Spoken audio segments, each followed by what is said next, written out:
Cool day today. Early morning fog in the garden. Really heavy. Comes right down into the garden. Working my way there. Get some really cool lighting. Keep saying the word cool. You know, almost like I'm from the 60s. Actually, I'm from the 40s. Wow, look at this. Just amazing lighting. Work my way towards the dahlias. They're very wet.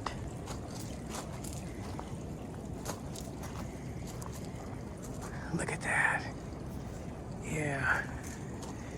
And look at the outlines of the lighting.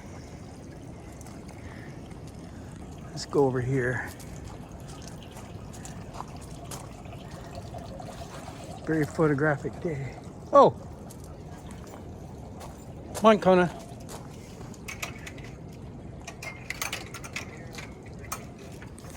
Come on. Got her. Hi, Kona.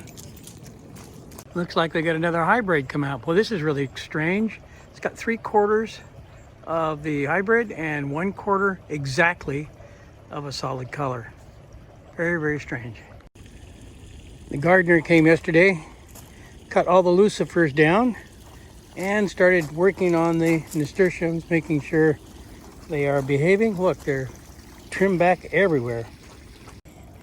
And even trimmed the nasturtiums back on the box here now so you can see the box, and it doesn't come out into the paths anymore. Pumpkin's doing better. It's up to 52 pounds. Okay, here's a new bloom. Not seen this one before. Came up off this, what I thought was a weed, but obviously it's a flower, poppy of some kind. Looks like I got another one of the yellow dinner plates. Oh, there's another one coming up over there. Got a couple of them. Man, these things come up fast. Didn't see it even yesterday. Now it's here again today. I moved the lawn ornament today over to the bench. Oh, it's moving. It's an animatronic lawn ornament. It looks like a parrot. Pretty realistic, actually. Look at it move. It's got all these little things in it. It's like Jurassic Park. Come on. Okay, we're looking at the white dahlias. They're doing pretty good. And we've got an ornament down here.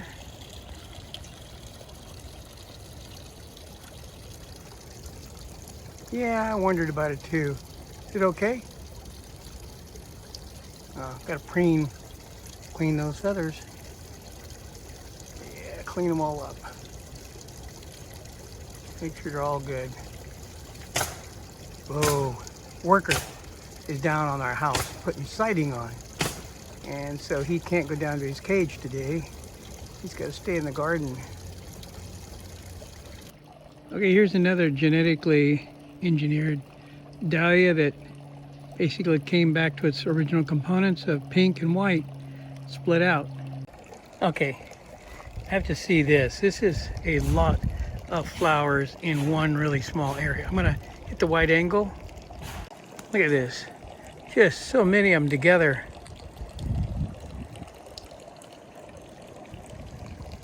I think this is one of my favorites. It's just so delicate with the pink, magenta, and white.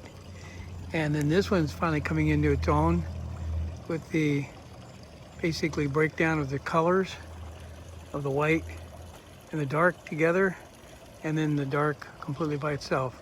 These pitcher plants are still doing really well. We just give it rainwater whenever it's thirsty. We have a big barrel that comes off of our gutters. Let me go over and show you. That gives us fresh water only. There we go. Comes off of the gutter system. Gives it about 5% of the rain comes down, goes into that. And then doing the dahlias is I end up with almost a 5-gallon bucket of deadheads every day. Look at that. They do find use for the ones that break off. They're still nice. So I just take the broken off part and set it on top of, make it look like a lotus. At least it'll survive a couple of days. Okay, this is to show you the nasturtium plant that I pulled out. now I understand why looks like there's so many of them. This is one plant. Okay, here is the root right here. And now let's just follow the plant. Pull it out. And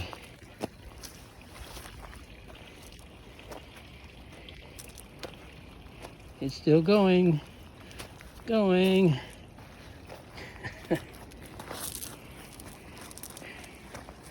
That's one plant. Okay, it's September 5th. We're starting to downsize the garden. We've got rid of a lot of the nasturtiums. Got rid of half the corn, all the peas. Still deadheading. The lilies are gone. And the glads in the bottom are starting to come out now. I planted them down here so they come up like a month and a half to 2 months later. So we have a double of the glads. The heron has left the fish alone. So looks pretty good so far. And we're siding the side of the office now. We just finished that part and we're going to go around to the other side. Signing off. One of our next garden projects is to replace some of the side pieces to the pond. There's actually a railroad tie behind it. So this is just decorative wood. I love to watch the succulents. The war between the two different species. This is succulents and then a ground cover together, and it's sort of cool looking the way they fight for space. Come out here. It's like flying over a forest. Okay, here's our idea of taking cut flowers from the garden and putting them in the water feature.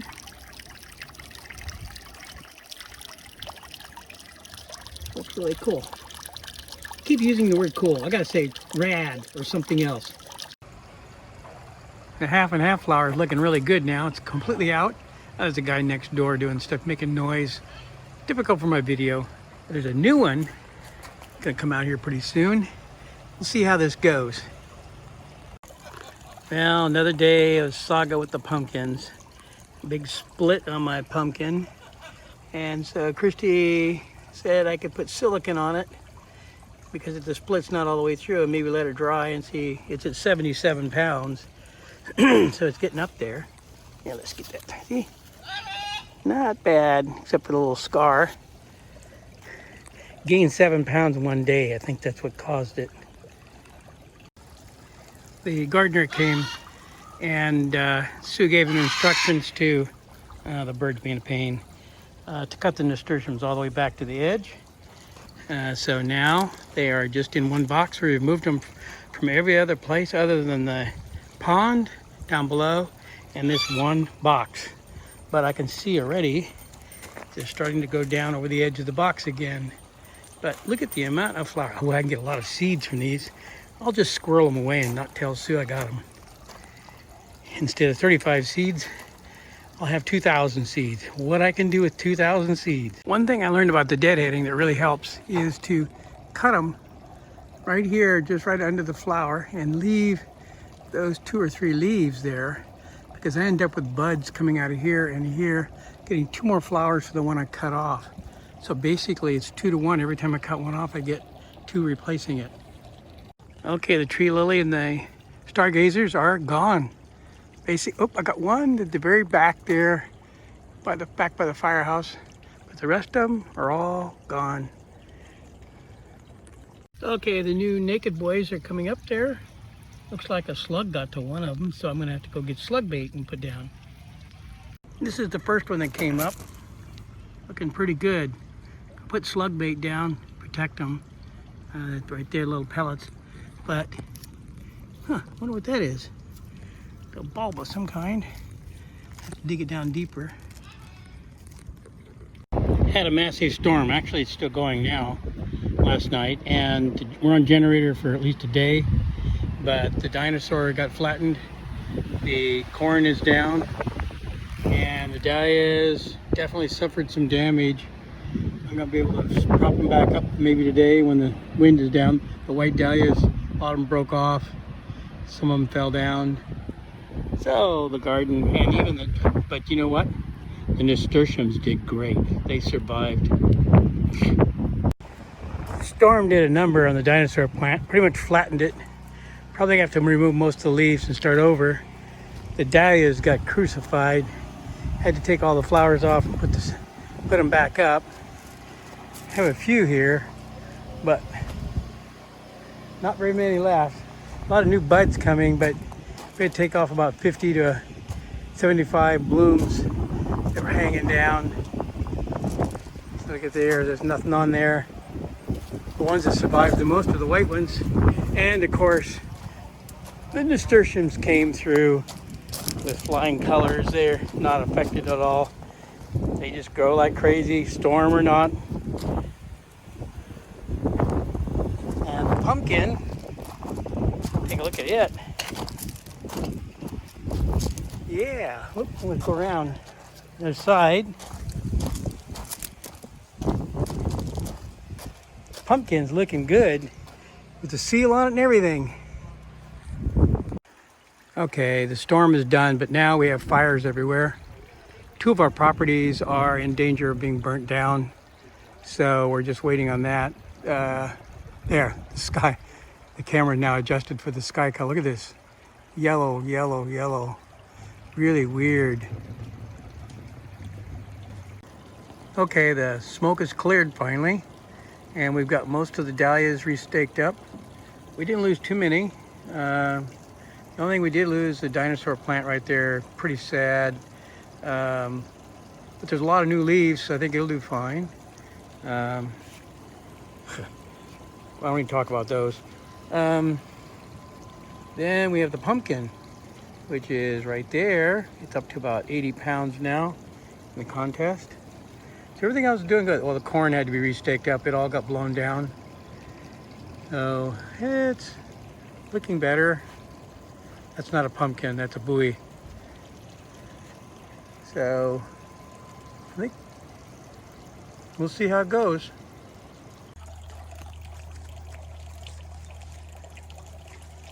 Okay, it's only been a couple of days after the fire and the storm, and the dahlia blooms are already back.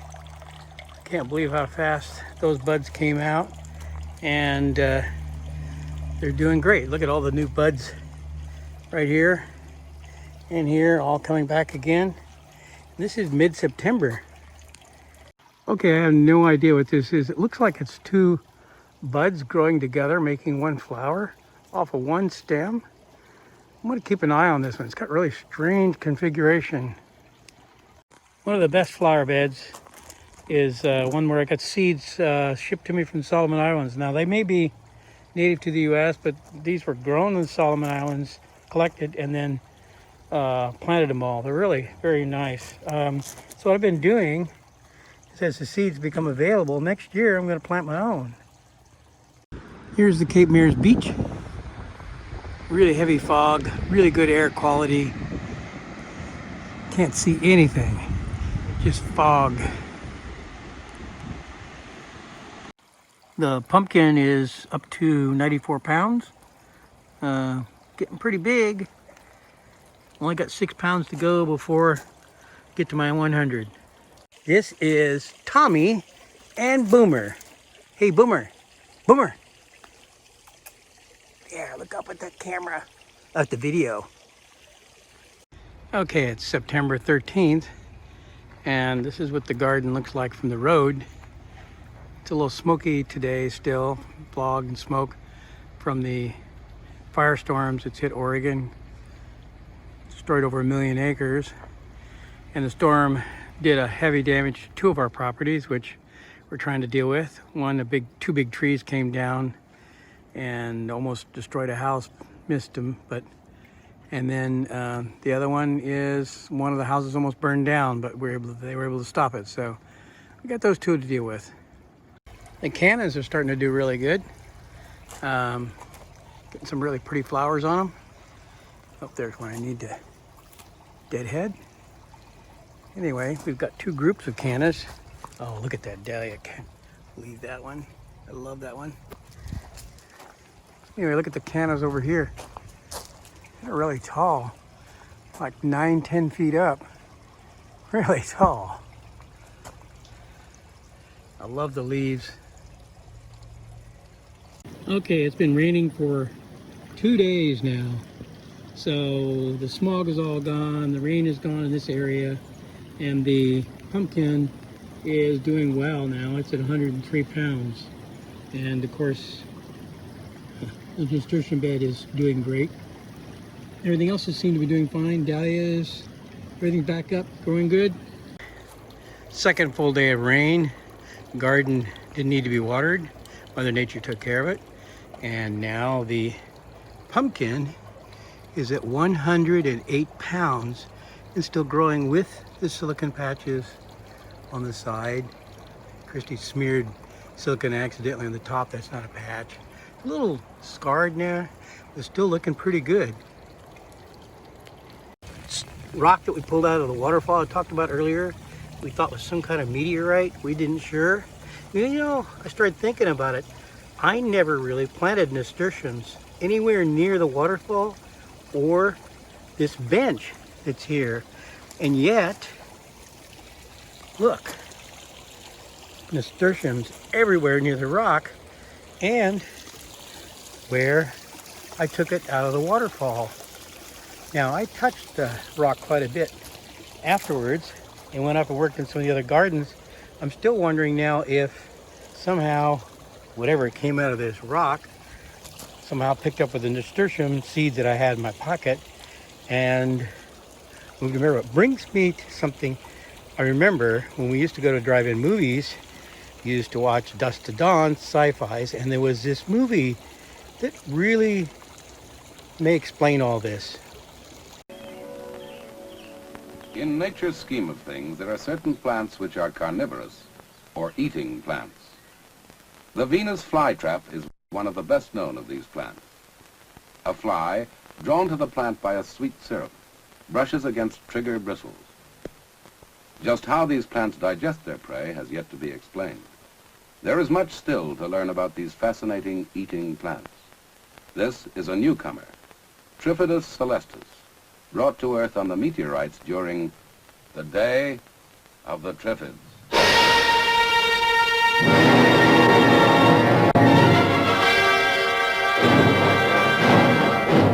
Unprecedented shower of meteorites. There is no record of a display such as this in recorded history. At observatories, astronomers are noting this fantastic phenomenon.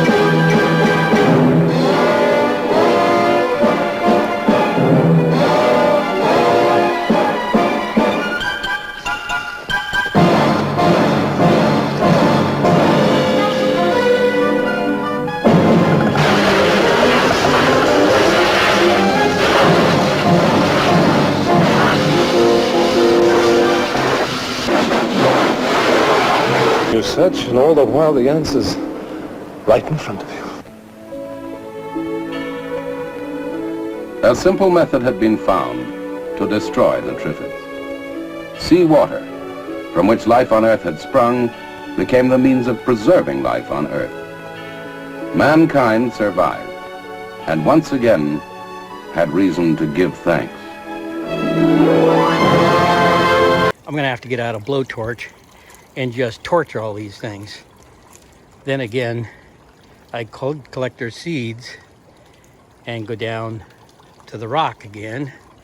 We could see what happens next year.